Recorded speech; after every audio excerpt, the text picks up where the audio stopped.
Bom, então vamos colocar a mão na massa agora e iniciar a construção do plano financeiro, que é o que eu chamo da cereja do bolo do plano, né?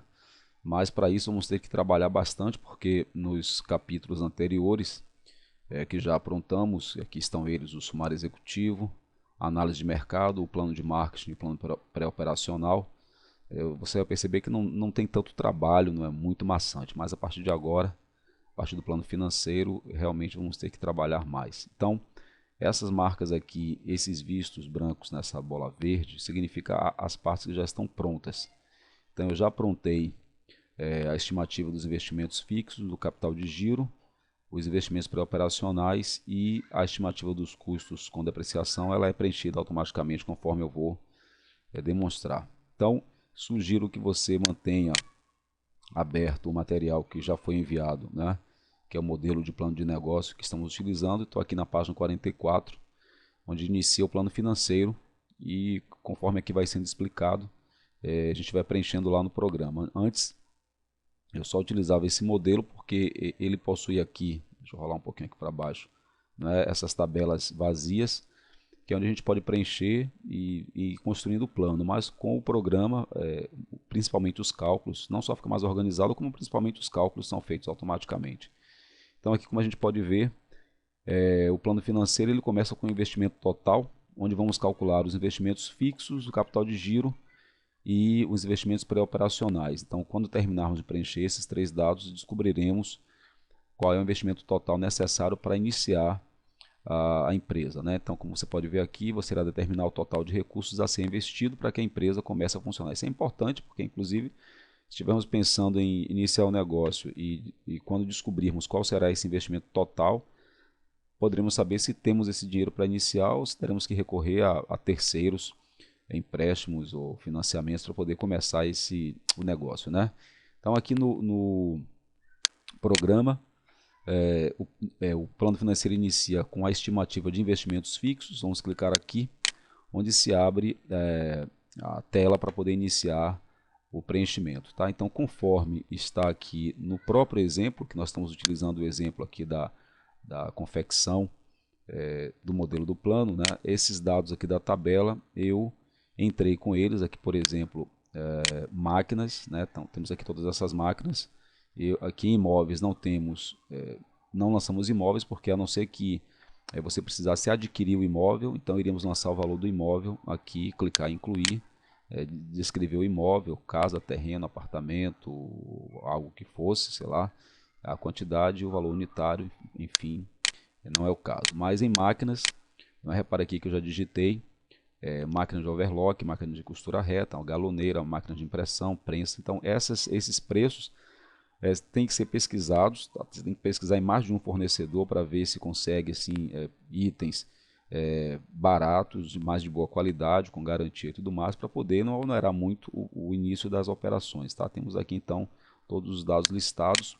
Quando você pede para incluir, é fácil, descreve aqui, né, o que é o equipamento ou máquina, qual é a quantidade, qual é o valor unitário. Depois disso, o programa faz sozinho o cálculo, daqui 88.703, eu procurei manter os mesmos valores que estão aqui no exemplo, para poder no final os cálculos ficarem iguais e a gente entender os resultados. Como equipamentos, não colocamos nada, móveis e utensílios, tivemos aqui esses itens: mesa de corte, armário de madeira, estante de metal, mesa de estamparia, araras, mesa de escritório com cadeira, as cadeiras, aparelho telefônico e uma placa de divulgação, que deu um total de 4.677 aqui em equipamentos, em móveis e utensílios, 4.677. Coloquei as mesmas coisas, né? Querendo alterar, querendo modificar, é só clicar nesse ícone aqui e altera aqui o valor, a quantidade e fica tudo bem. Querendo incluir mais também, só é colocar e aí você adapta para as coisas do seu negócio, né? Aqui em veículos, será necessário comprar uma motocicleta no valor de 7.820. Então temos aqui veículos, aqui a motocicleta que eu já lancei. E aqui em computadores, tá? Aqui em computadores já lancei aqui dois computadores com impressora multifuncional, dois notebooks e uma impressora fiscal. né, que para emitir cupom fiscal. Então, o interessante é que conforme a gente preenche aqui essa tabela de imóveis, máquinas, equipamentos, móveis e utensílios, veículos e computadores, automaticamente o programa vai lançar para a gente aqui. Então, esse item 5.10, a gente não lança ele, já vem lançado aqui, ó, lá máquinas, móveis, veículos e computadores. Ele pegou lá de cima, daqui da parte de investimentos fixos, e já calculou para a gente aqui, em função da tabela que a Receita Federal utiliza, a vida útil em anos: 3 anos para computadores, 5 para veículos, 10 para móveis e 10 para máquinas. A depreciação anual, que é pelo valor do bem, e a depreciação mensal é o valor anual dividido por 12. Então essa parte aqui a gente não faz. Você vê que não tem aqui o botão de excluir, porque onde é que a gente excluiria algo desses itens aqui? Aqui em cima, em, por exemplo, veículos, 7.820 é o valor da motocicleta, aqui, ó, estimativa de investimentos fixos, veículos, aqui, ó, motocicleta, 7.820, que veio parar aqui, tá? Então eu posso editar aqui, o que eu não aconselho. Você deve fazer o seguinte: você deve, se for o caso, se aqui está errado ou tem que excluir, você vem aqui em cima, ao excluir daqui, automaticamente exclui de lá, e ao alterar aqui, automaticamente altera lá. Então, essa parte aqui, 5.10, ela vai ficando pronta à medida que fazemos a estimativa de investimentos fixos. Então, bom, essa parte está pronta. Vamos para o capital de giro, que é uma coisa importantíssima para a empresa, porque sem capital de giro a empresa não tem fôlego para manter as operações até receber o dinheiro dos clientes, a não ser que venda tudo à vista, né? Se vender tudo à vista é fantástico, mas quando não vende à vista, temos que fazer um cálculo mais apurado da necessidade de capital de giro. No modelo do plano de negócio, que já... Eu sei que você deve ler essas partes aqui, tá? Para aprender mais a respeito dos detalhes, tá? Aqui embaixo, que são todas aquelas tabelas. Capital de giro. O capital de giro é o montante de recursos necessário para o funcionamento normal da empresa, compreendendo a compra de matérias-primas ou mercadorias, financiamento das vendas e o pagamento das despesas. Financiamento das vendas é quando a gente vende a prazo, então o cliente leva, a gente tem a despesa, tem o custo, mas o dinheiro não entrou, então nós estamos financiando aí para o cliente, tá? Ao estimar o capital de giro para o começo das atividades da empresa, você deverá apurar o estoque inicial e o caixa mínimo necessário. Esse estoque inicial ele é apurado baseado em informações que a gente lançou aqui no plano operacional, onde dizemos nossa capacidade produtiva, né? Isso foi falado aqui antes, no plano operacional, capacidade produtiva, isso é importante. E aqui no plano de marketing, desculpa, não, aqui plano operacional, aqui que o modelo está um pouco diferente, tá? Não, mais para baixo, tá? Aqui vamos ter a estimativa do faturamento, tá? Então é mais para baixo aqui, estimativa do faturamento. Isso está um pouco diferente de como era antes. Então vamos lá, capital de giro ele se desdobra em estimativa de estoque inicial e caixa mínimo. Lembrar que no plano financeiro nós começamos com estes 3 itens aqui, tá? Que são estimativa de investimentos fixos, capital de giro e pré-operacionais, que os 3 juntos representam o que a gente precisa ter para iniciar o negócio. Voltando aqui para a gente lembrar, tá? Vamos voltar aqui um pouquinho. Aqui então, investimento total, tá? Ele se desdobra nessas 3 coisas aqui, ó. Tá? Investimentos fixos, capital de giro e pré-operacional. Já falamos dos investimentos fixos. Vamos ver agora o capital de giro, que se desdobra em outras 2 coisas. Então, o capital de giro se desdobra aqui, ó, o maisinho. Estoque inicial, tá? Então aqui, baseado no que eu falei na capacidade produtiva, tá? E na estimativa do mercado que você tem, nesse exemplo nós listamos aqui, vamos precisar para iniciar 1.000 metros de tecido a R$8 cada, 1.000 metros de malha a R$6 cada e aviamentos diversos, né? Zíper, botões, linha, agulha, enfim, um total de R$1.800 e as embalagens, 200 unidades, um total de R$1. Então, precisar de R$16.000 para o estoque inicial para começar as operações, tá? da empresa. Bom, então essa parte realmente é uma estimativa, porque no começo, se você não começou a operar, vai realmente ter um pouco de dificuldade, mas você pode consultar, pesquisar até concorrentes ou outras empresas que estão aí fazendo atividade semelhante, vai tentar descobrir ou estimar isso daí. Conforme a empresa for andando, esses números vão sendo ajustados e aí a coisa vai ficando mais real. O caixa mínimo que inclusive é uma novidade nesse modelo do plano do Sebrae, que no modelo antigo isso não era explicado.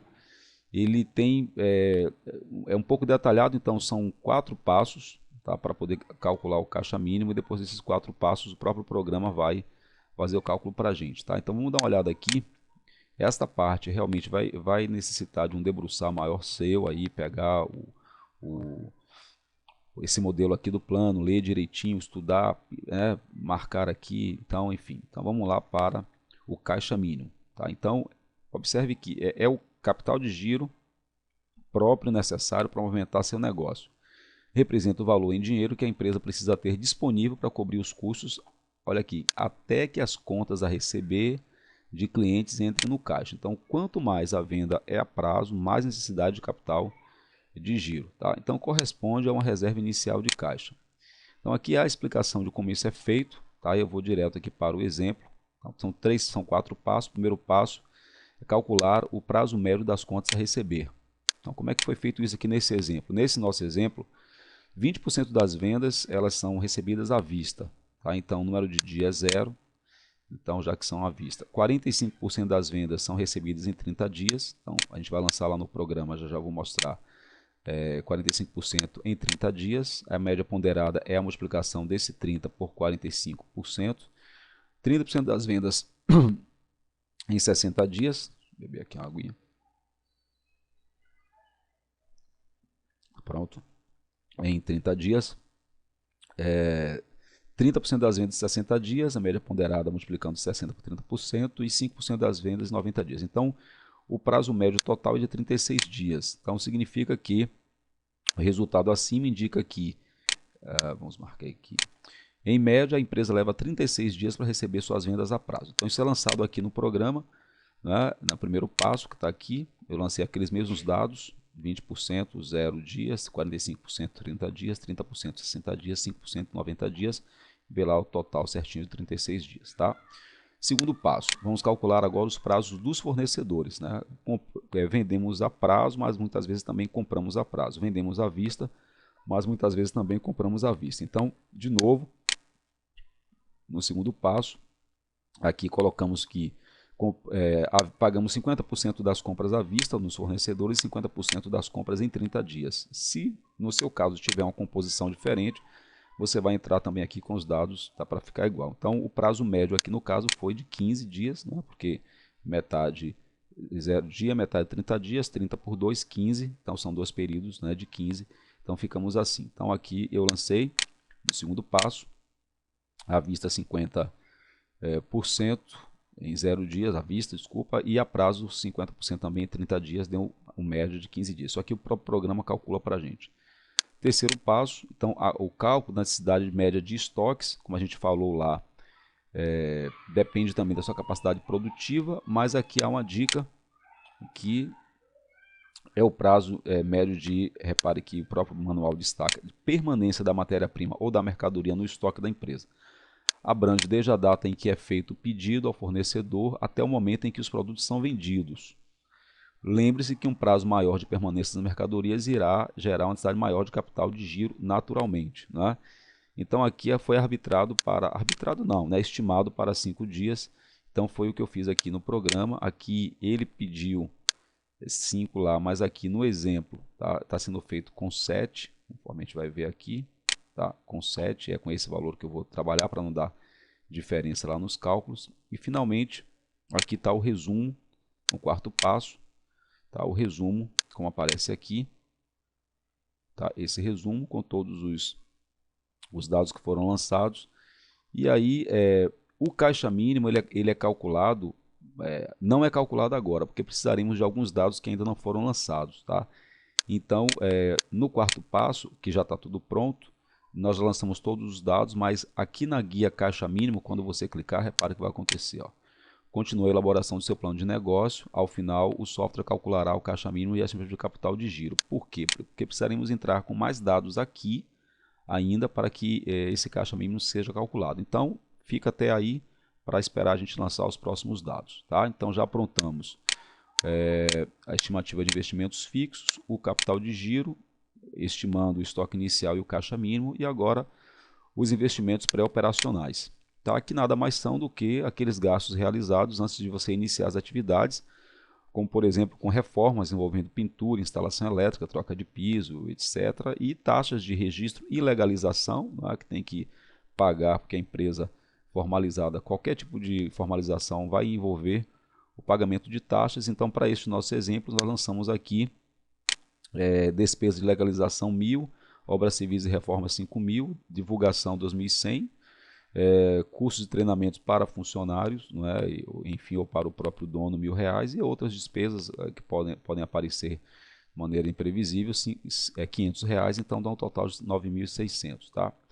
Então pronto, aprontamos então a primeira parte do plano financeiro, que é estimar quanto precisaríamos ter para iniciar o negócio, ficando pendente apenas aqui o caixa mínimo, porque só poderá ser calculado com o lançamento de alguns outros dados que faremos a partir então do nosso próximo encontro, tá? Lembrando também que ao preenchermos a estimativa de investimentos fixos, automaticamente o software já calculou para a gente aqui, já lançou as estimativas com custo e depreciação, que serão importantes aqui, ó, no demonstrativo de resultado. Vai aparecer aqui, é necessário ter os custos com depreciação para a gente calcular aqui, tá, direitinho como é que tudo vai ficar, ok? Então, muito bem, com isso encerramos esta aula. Mais uma vez peço que, se você tiver alguma dúvida ou sugestão, faça um comentário aqui embaixo para que a gente possa melhorar a nossa interação. Tchau, tchau, até breve.